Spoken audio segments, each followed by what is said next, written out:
దేవుని సెలవు లేకుండా ఏది జరగదు. ఆయన పునరుద్ధానము జీవమై ఉన్నాడు. మన జీవం ఆయన చేతిలో ఉంది. దేవునికి స్తోత్రం.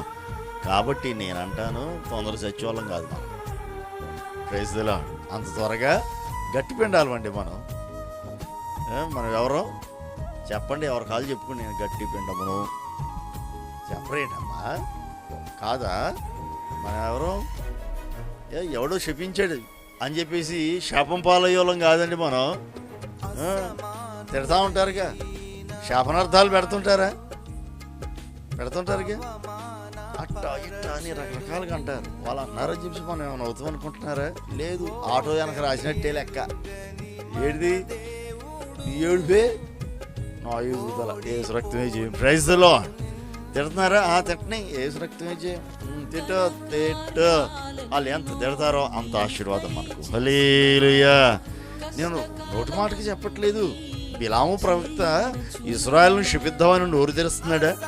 ఎంత శపిద్దామని నోరు తెరిస్తే అన్ని ఆశీర్వాదాలు వచ్చి పడతాయి. Praise the Lord. ఎన్ని తిడదామని నోరు తెరిచి తిడతా ఉన్నాడు. మనసులోంచి ఎన్ని తిట్లు బయటకు వస్తున్నాయో.